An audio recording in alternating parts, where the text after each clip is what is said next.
il est le médiateur, il est tout en tous. C'est clair? Mais il demeure cependant l'unique. N'est-ce pas merveilleux? Au ciel, il se révèle en tant que Père. C'est pourquoi nous prions notre Père qui est au ciel, que ton nom soit sanctifié. Sur la terre, il s'est révélé en tant que Fils. Parce que c'est dans le Fils qu'il nous a donné la vie. Parce que c'est dans le Fils que le sang devrait être manifesté. Comme il est écrit dans Hébreux chapitre 2, verset 14. Puisque les enfants participent à la chair et au sang, il y a participé lui-même. Il a participé aussi à la chair et au sang, afin de rendre impuissant celui qui avait la puissance de la mort, c'est-à-dire le diable. Dieu est merveilleux. Il a conçu un plan merveilleux pour te racheter, pour me racheter. Parce qu'après cette vie terrestre, il y a quelque chose qui nous attend. Regardez comment aujourd'hui le monde est dans l'incertitude. Sur tous les plans, dans tous les domaines. Commercial, économique, financier, écologique, culturel. Le monde ne sait pas que faire. Ils peuvent avoir bien des inventions, des appareils qui peuvent détecter les effets de séisme, des volcans, étudier comment les nuages se déplacent, vous me donnez la météo, mais ils ne peuvent rien faire devant les catastrophes naturelles prédites dans l'Écriture. Ils ne peuvent rien faire. Aujourd'hui, les banques qui sont en détresse et tout ça, mais la Bible avait déjà parlé de toutes ces choses. Si vous vous dites que la parole de Dieu n'échouera pas, le ciel et la terre passeront, mais la parole de Dieu demeure éternellement. C'est ce qui est écrit dans Ésaïe 40, et que Pierre a repris dans 1 Pierre, chapitre 1, au verset 24 et 25, la parole de l'herbe sèche, la fleur tombe, mais la parole de Dieu demeure éternellement. Quelle est cette parole qui demeure éternellement? C'est celle qui vous est annoncée par l'évangile. C'est pourquoi nous insistons et nous insisterons toujours que l'évangile que les gens doivent entendre doit être le même évangile que les apôtres ont proclamé, sans aucune modification, sans aucune falsification. C'est ainsi que nous pourrons être sûrs que nous avons reçu la foi du même prix que la leur. Parce qu'il n'y a qu'une seule foi, nous venons de le lire. Mais comparons la foi catholique à la foi des apôtres. Comparons la foi protestante à la foi des apôtres. Comparons la foi pentecôtiste à la foi des apôtres. Si ça ne cadre pas, laissez tomber cela. Prenez ce que les apôtres ont dit. Parce que l'église de Jésus-Christ, Éphésiens 2, verset 20, est édifiée sur le fondement des prophètes et des apôtres, Jésus-Christ étant la pierre angulaire.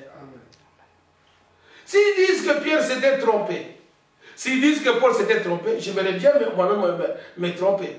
Parce que je prêche ce que Paul et Pierre ont prêché. Mais laissez-moi vous dire, avec la clarté, qu'ils ne se sont pas trompés. Amen. Que tout homme soit reconnu pour menteur. Romains chapitre 3, verset 4. Mais Dieu seul pour vrai.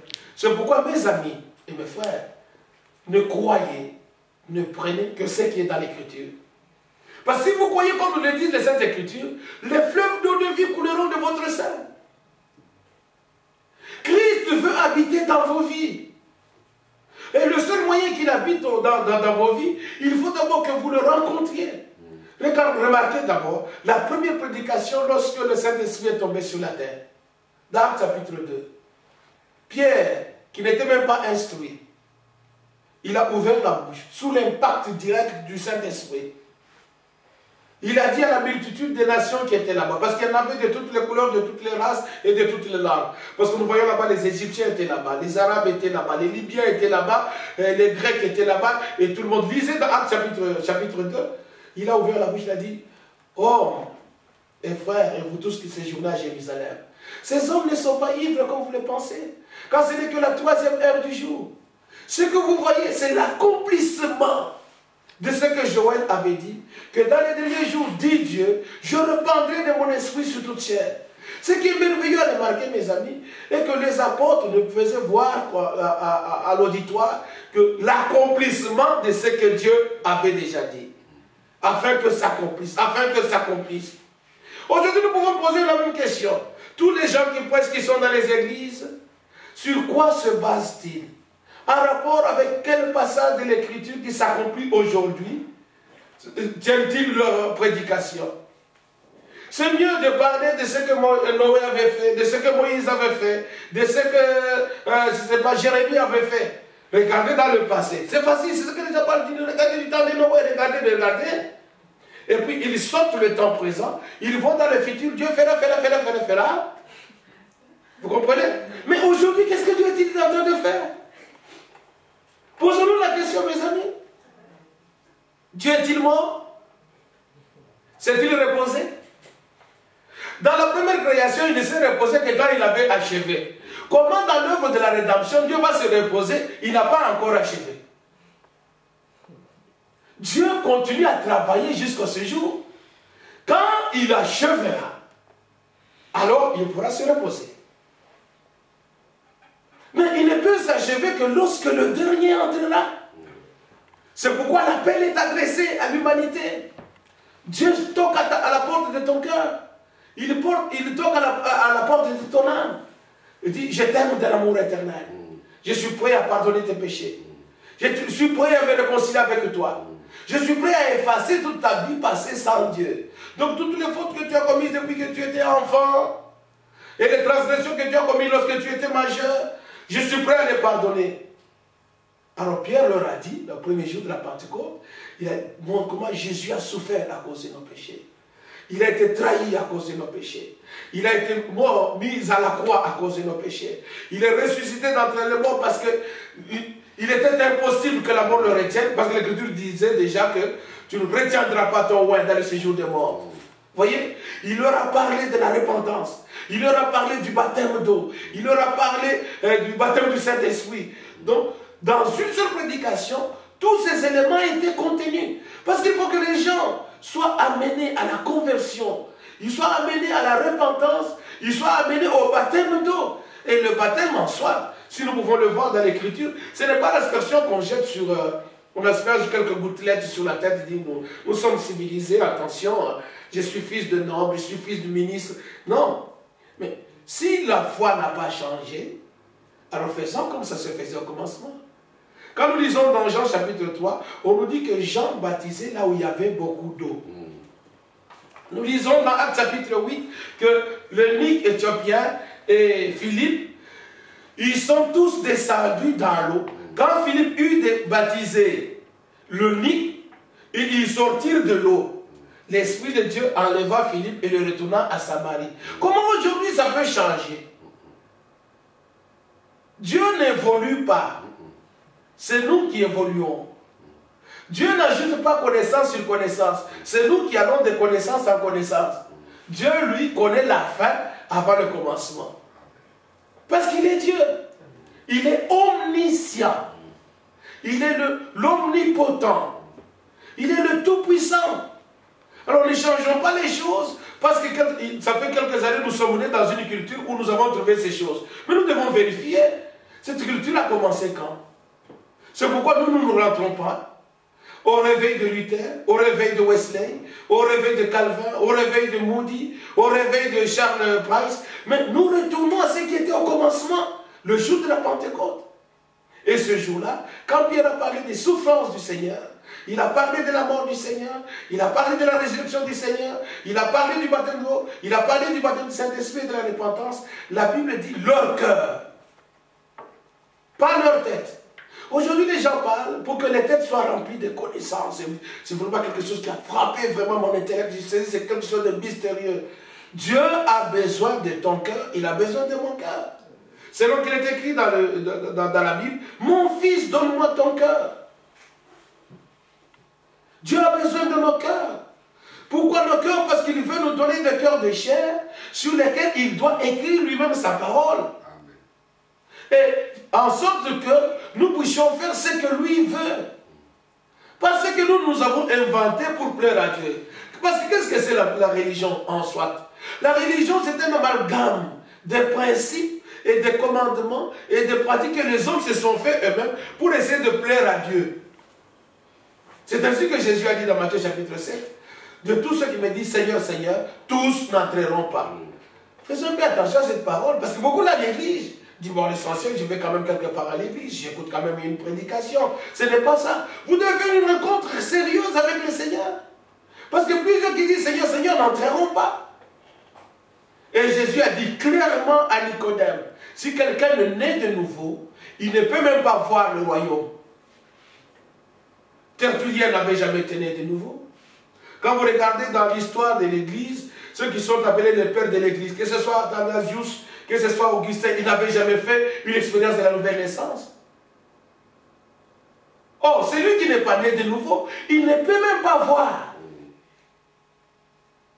Aujourd'hui, nous sommes dans le monde. C'est parce que nous sommes nés dans ce monde. Chacun a son livret de naissance. Il connaît sa date de naissance. Mais comment sommes-nous venus dans le monde? La semence humaine a été transmise dans l'amour pour que tu naisses. C'est ainsi que la semence divine aussi est transmise dans l'amour. Et la semence divine, c'est la parole de Dieu. Amen. Luc chapitre 8, verset 11. La semence, c'est la parole de Dieu. Amen. Pour naître dans ce monde, il a fallu une semence. Mais c'était la semence corruptible. Et pour naître de nouveau, il faut une semence. C'est la semence incorruptible qui est la parole vivante et permanente de Dieu. Et cette parole doit être semée dans le cœur. C'est pourquoi mon frère, ma soeur, ouvrons nos cœurs. Recevons la parole. Recevons Jésus qui vient à nous pour nous dire, j'efface ces transgressions. Alors, tu auras la tristesse de dire, mais comment j'ai perdu mon temps en voulant m'attacher à des choses éphémères de ce monde qui passent. Le monde passe, son visage aussi. Mais la parole de Dieu et celui qui fait la volonté de Dieu demeure éternellement. Amen. Dieu, dans son amour, il a voulu que ces choses soient dites de cette manière pour que vous compreniez que quand ils ont entendu cette prédication, ils ont dit à Pierre et aux autres apôtres, que ferons-nous? Nous avons déjà fait tout cela dans l'ignorance. Que ferons-nous maintenant? C'est la question. Et la réponse demeurera la même. Repentez-vous.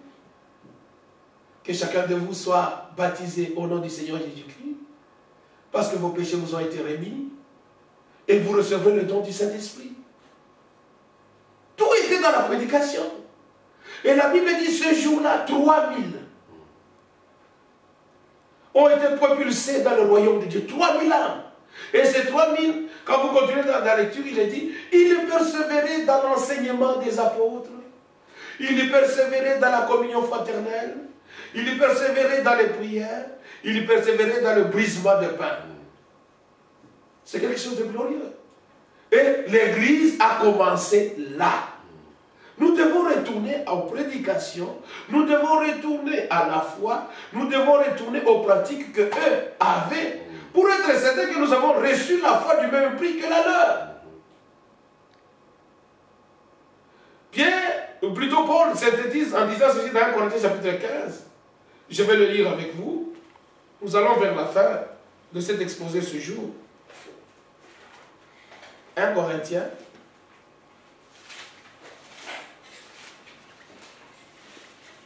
chapitre 15, à partir du premier verset, jusqu'au verset 4. Je vous rappelle, frères, l'évangile que je vous ai annoncé, que vous avez reçu, dans lequel vous avez persévéré, et par lequel vous êtes sauvés, si vous le retenez dans les termes où je vous l'ai annoncé, autrement, vous auriez cru en vain. Je vous ai enseigné avant tout, comme je l'avais aussi reçu, que Christ est mort pour nos péchés, selon les Écritures. Il a été enseveli et il est ressuscité le troisième jour, selon les Écritures. Tout c'était selon les Écritures. De sa naissance jusqu'à son ascension, tout s'est accompli selon les Écritures. Donc, à la première venue du Seigneur, c'était accomplissement sur accomplissement des paroles de l'Écriture. C'est clair? Maintenant, au second retour du Seigneur, tout doit être selon les Écritures.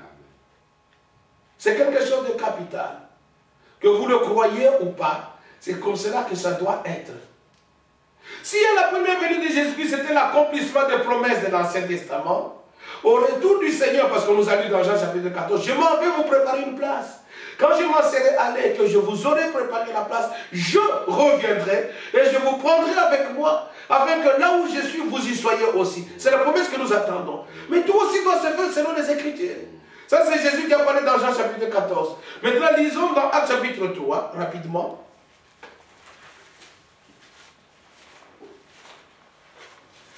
Actes chapitre 3.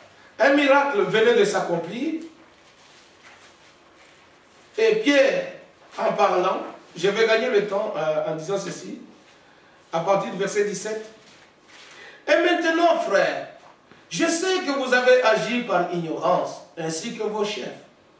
Mais Dieu a accompli de la sorte ce qu'il avait annoncé d'avance par la bouche de tous ses prophètes. Je ne sais pas, mes amis, si vous retenez ces expressions. Dieu a accompli de la sorte. Aujourd'hui, que les prédicateurs, les évangélistes que nous voyons à la télévision, qui nous montrent ce que Dieu a accompli aujourd'hui. Je vous ai dit, les gens parlent du passé. Il avait fait avec Moïse, il avait fait avec Abraham, il avait fait avec Samson. Dieu fera. Mais le maillon qui relie le passé et le futur, comment ils l'ont pas? Ça doit être une chaîne. Une chaîne est composée de plusieurs maillons. Comment un maillon ici manque? Comment la chaîne sera-t-elle liée? Est-ce que vous saisissez? Les Juifs ont attendu le Messie, ils ont lu tout ça, mais quand le Messie était au milieu d'eux, ils étaient incapables de le reconnaître. Ils ont continué dans leur système. De la même manière, les gens sont dans leurs églises, ils ont formé leur système, mais Dieu est en train d'accomplir certaines paroles des Écritures, ils sont incapables de le reconnaître. C'est pourquoi ils seront aussi déçus comme les Juifs étaient déçus. Je ne sais pas si vous saisissez. Mais Dieu t'a donné ce matin l'opportunité d'écouter encore l'évangile pour que maintenant tu réfléchisses ou que tu médites. La bonne expression que je voulais utiliser, que tu médites profondément. Comment vas-tu rencontrer le Seigneur? Jésus, c'est vrai, il a dit qu'il va vous préparer une place. Et je vous ai dit, avec l'aspect de ce monde aujourd'hui, tout montre que le retour du Seigneur est imminent. Il n'y a aucun jour, aucune semaine qui passe sans qu'on vous parle à la télé ou dans les médias de catastrophes naturelles. Si ce n'est pas en Asie, c'est en Amérique. Si ce n'est pas en Amérique, c'est en Afrique. Si ce n'est pas en Afrique, c'est en Europe. Donc le monde est en ébullition. Donc les caractéristiques, les événements du temps de la fin, définis dans Matthieu 24, sont visibles devant nous. Mais quel discernement avons-nous devant toutes ces choses? Nous devons être prêts. Parce que l'homme ne peut pas avoir un abri, ne peut pas avoir un refuge sous la terre qu'on ne peut atteindre. Saddam Hussein avait les bunkers, il a été saisi. Kadhafi, il s'est caché comme il voulait, avait les armes comme il voulait, on l'a abattu. Il y a eu des grands hommes sur la terre, tous sont morts. Mais le seul refuge que Dieu nous donne, c'est dans sa parole. C'est dans sa parole. Et quand Jésus va venir bientôt, qu'allons-nous faire? Il est allé préparer la place il est presque finie. Parce qu'un grand signe est qu'Israël, qui n'était pas un peuple, qui n'était pas une nation, je l'ai dit, est maintenant une nation reconnue. Et toutes les nations de la terre sont contre Israël. Parce que l'Écriture disait que je ferai de Jérusalem une pierre pesante. Quiconque voudra bien la soulever, elle glissera entre ses mains, il le brisera les doigts. Mais regardez aujourd'hui, tout le monde, il n'y a aucune semaine qui passe sans que Israël soit à la mire de tous les médias. Ce sont des signes du temps de la fin qui s'accomplissent au milieu de nous. Relevons nos têtes, comme a dit le Seigneur, car la rédemption de nos corps est proche. Mais comment le corps peut-il être transmué si l'intérieur n'est pas changé? Il faut que l'intérieur d'abord soit changé. On peut maintenant s'attendre à la transmutation de nos corps, pour que nos corps revêtissent l'immortalité, pour que nos corps revêtissent l'incorruptibilité. C'est pourquoi il faut qu'aujourd'hui déjà l'intérieur soit changé. C'est ainsi que Pierre, dans sa deuxième prédication, il dit ceci. Dieu a accompli de la sorte ce qu'il a annoncé d'avance par la bouche de tous ses prophètes, que son Christ devrait souffrir. Verset 19. Repentez-vous donc et convertissez-vous, pour que vos péchés soient effacés. C'est afin que des temps de rafraîchissement viennent de la part du Seigneur et qu'il envoie celui qui vous a été destiné, Jésus-Christ. Que le ciel doit recevoir jusqu'au temps du rétablissement de toutes choses, dont Dieu a parlé anciennement par la bouche de ses saints prophètes d'autrefois. Donc Jésus est retenu au ciel jusqu'au temps du rétablissement de toutes choses. Cela, c'est déjà suppose ou fait sous-entendre dans ses paroles, qu'avant que Jésus ne revienne, les choses seront dérangées complètement. Vous voyez? Donc la foi qui était au commencement, on ne la verra plus. Mais avant que Jésus ne revienne, il faut qu'on rétablisse. C'est-à-dire qu'on retourne les choses à leur endroit fixé. C'est clair? Quand les choses seront retournées à leur endroit initial, c'est alors que Jésus viendra maintenant trouver les choses là où il les avait laissées. C'est ainsi qu'il y a eu plusieurs orientations de foi et il fallait que nous retournions à la foi qui a été transmise au sein une fois pour toutes. Et pour que nous retournions à la foi qui a été transmise une fois pour toutes, l'Écriture avait déjà annoncé dans Malachie chapitre 4, « Je vous enverrai Élie le prophète. Il ramènera le cœur des enfants au cœur de leur père. » Si la Bible s'était arrêtée simplement là-bas, moi je n'aurais pas prêché ce matin les choses que je veux vous dire.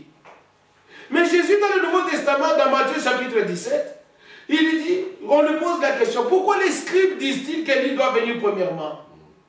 Et il affirme qu'Élie viendra et rétablira toutes choses. Ça c'est de la bouche du Seigneur lui-même. Que Élie doit venir et rétablir toutes choses. Et c'est de ce rétablissement que Pierre parle ici déjà que Jésus sera retenu jusqu'au temps du rétablissement. Donc il devait y avoir un message tel qu'il était sorti au commencement, qui puisse parcourir le monde entier pour que les gens retournent à la foi de la Bible. Pour qu'ils retournent aux pratiques de la Bible. Et Dieu a envoyé son messager pour que nous puissions écouter encore l'évangile tel que Pierre l'avait proclamé, tel que Paul l'a proclamé. Dans Galates chapitre 1er, Paul dit que si quelqu'un vient vous annoncer un autre évangile qui est différent de celui que moi je vous ai annoncé, qu'il soit anathème. L'anathème est placé sur quiconque prêche quelque chose que ce que Paul a prêché. Or, ce que Paul a prêché, c'est ce que Pierre a prêché, c'est ce que Jean a prêché. Retournons à ce que les apôtres ont prêché. Et nous serons favorables à Dieu, et Dieu nous recevra. Ils ne se sont pas arrêtés pour prêcher un évangile de prospérité, ils n'en avaient pas. Parce qu'ils savaient que Dieu leur a promis une richesse dans la gloire. Aujourd'hui, beaucoup de télévangélistes, ils prêchent un évangile de prospérité parce qu'ils veulent être des millionnaires sur la terre. Le ciel et la terre passeront, mais la parole de Dieu demeure éternellement. Nous voulons être des hommes simples, ayant juste le nécessaire pour la vie, mais nous attendons une cité qui a des solides fondements, dont Dieu est l'architecte et le constructeur. C'est la nouvelle Jérusalem. Alors Dieu a envoyé son serviteur, si humble avec un message, qui parcourt la terre. Je ne parle pas de fanatiques, je ne parle pas de falsifications que les gens ont amenées. Je ne suis pas là pour vous prêcher Moïse, pour vous prêcher Paul, pour vous prêcher Branham, pour vous prêcher Ézéchiel. Je suis là pour vous prêcher Jésus-Christ. Si je peux citer Esaïe, si je peux citer Jean-Baptiste, si je peux citer Branham, c'est en rapport avec ce que Dieu fait maintenant. Et nous pouvons vérifier l'enseignement de quelqu'un. Le seul étalon de mesure, c'est la Bible. Je vous prie, mes amis, quoi que ce soit, les gens vous prêchent, ayez le courage de demander où est-ce que cela ça se trouve dans la Bible. Si c'est dans la Bible, soyez rassurés que Dieu sera avec vous et qu'il continuera à vous conduire. C'est ainsi que l'évangile tel qu'il était prêché au commencement est annoncé maintenant, mais les gens continuent dans leur système. Mais cet évangile est en train de chercher une épouse. Et une épouse dans l'état de virginité. C'est comme mon frère vous a dit que le royaume des cieux est semblable à 10 vierges qui allèrent à la rencontre de l'époux. Il est question d'un mariage. Si aujourd'hui on parle qu'à Pisa, dans ce quartier, il y aura mariage, c'est la mariée qui est la concernée qui se prépare. Toutes les autres filles pourront faire ce qu'elles veulent. Mais celle qui doit être mariée, elle sait que mon jour s'approche. Vous verrez qu'elle fera attention à chaque geste. Elle fera attention à chaque comportement. Elle fera attention à ses relations avec les gens. Il dit, il ne faudrait pas que ça puisse entacher mon mariage qui est proche. Est-ce que vous saisissez? C'est ainsi que, dans le domaine spirituel, les églises peuvent faire toutes peuvent faire ce qu'elles veulent, mais l'épouse qui attend le mariage, elle fait attention à ce que l'époux dit. C'est pourquoi dans Jean chapitre 3, Jean-Baptiste fait cette déclaration le premier. Au verset 29, il dit, celui à qui appartient l'épouse, c'est l'époux. Et l'ami de l'époux qui est à côté de lui et qui l'entend se réjouit. Ainsi, cette joie est la mienne. Mais vous remarquerez que dans Jean chapitre 3, au verset 16, c'est le chapitre dans lequel le Seigneur a dit « Dieu a tant aimé le monde qu'il a envoyé son Fils, afin que quiconque croit en lui ne périsse point, mais qu'il ait la vie éternelle. » Donc ceux qui ont la vie éternelle, il y a quelque chose de plus qu'ils doivent faire, mais c'est être attentif à écouter la voix de l'époux. C'est ce que les autres ne font pas. Ils peuvent prétendre à la vie éternelle, mais ils ne sont pas prêts à écouter la voix de l'époux. Alors, si quelqu'un n'est pas prêt à écouter la voix de l'époux, comment peut-il aller au mariage? Parce que la voix de l'époux, il n'a pas entendu. Vous êtes mes bien-aimés? Je ne sais pas si vous faites attention à cela. Parce que l'Esprit parle jusqu'à ce jour. Quand nous lisons dans Apocalypse, chapitre 2, Apocalypse chapitre 3, les 7 lettres ou 7 messages adressés aux 7 églises différentes, dans cette époque différente, à la fin de chaque lettre, il est signé que celui qui a les oreilles, qu'il entende ce que l'Esprit dit à l'église.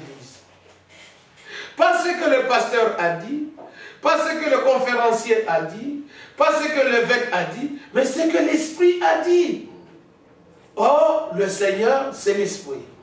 Et là où est l'Esprit du Seigneur, là est la liberté. Il est question maintenant d'écouter, d'entendre la voix de l'Esprit. Parce que dans l'Apocalypse chapitre 22, versets 17 et 18, et l'Esprit et l'épouse disent, viens, Seigneur Jésus-Christ. L'épouse doit parler le langage de l'Esprit. C'est pourquoi nous utilisons un langage spirituel en ce qui concerne les choses spirituelles. Et la parole de Dieu nous est révélée par l'Esprit de Dieu. Il est très important, il est très capital aujourd'hui que vous preniez votre décision pour la vie. Voulez-vous suivre la voie des églises ou écouter la voix de l'Esprit pour être prêt à entrer dans la salle des noces? Et le passage qui nous a été lu par mon frère, vous voyez que ce sont des vierges qui sont allées à la rencontre de l'époux céleste. Et au sujet des vierges, nous pouvons lire dans 2 Corinthiens chapitre 11, où Paul, avec la main sur le cœur, avec le souci à ce que les choses soient bien faites, avec le souci que les choses soient bien dites, avec le souci que les choses puissent être correctes, vraiment bien carrées, il dit, si vous pouvez supporter de moi un peu de folie, supportez-moi, car je suis jaloux de vous. Je suis jaloux d'une jalousie de Dieu. Pourquoi? Car je vous ai fiancé à un seul époux. Un seul.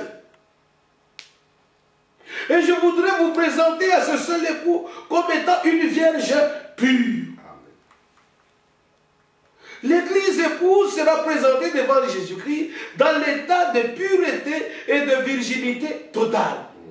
Si on dit d'une jeune fille qu'elle est vierge, c'est-à-dire qu'elle n'a pas connu de sémence d'homme.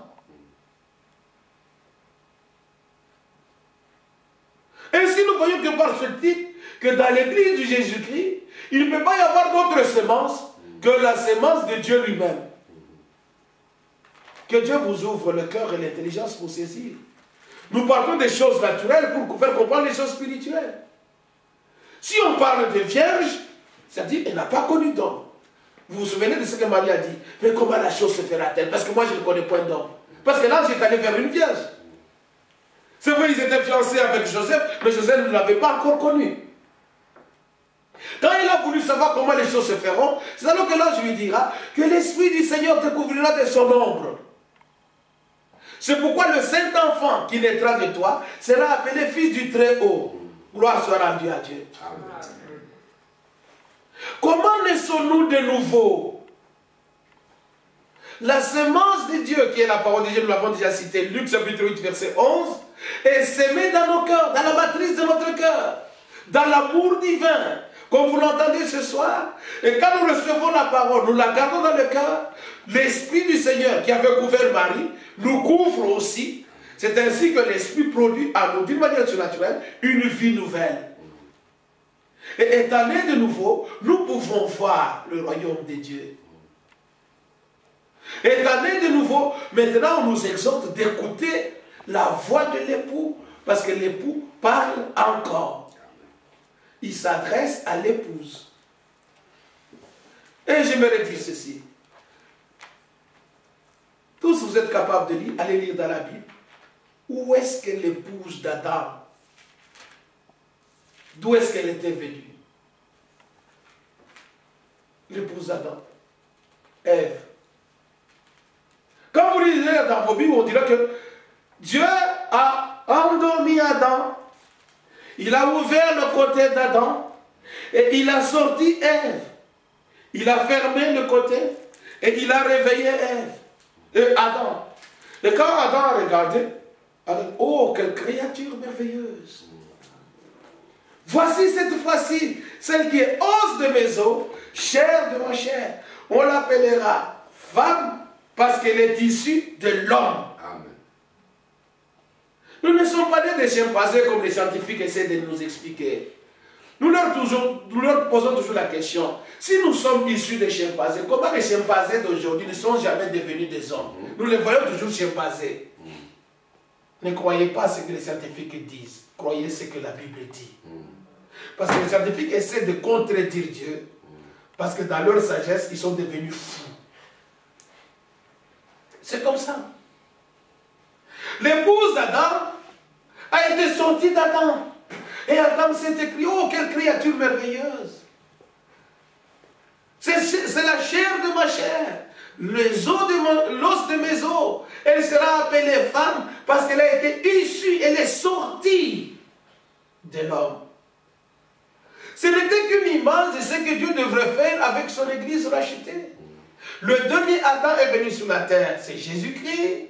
Mais où est-ce que l'épouse de Jésus-Christ devrait sortir? Il fallait que Dieu endorme Jésus à la croix de Golgotha. Là où il s'est mouru, un côté a été ouvert, l'eau a coulé, le sang est sorti, la vie est sortie. Et on a enterré Jésus. Le jour de la résurrection, quand il est ressuscité, 40 jours plus tard, il est monté dans les cieux. Et 10 jours qui ont suivi, ce qui faisait 50, il leur a envoyé le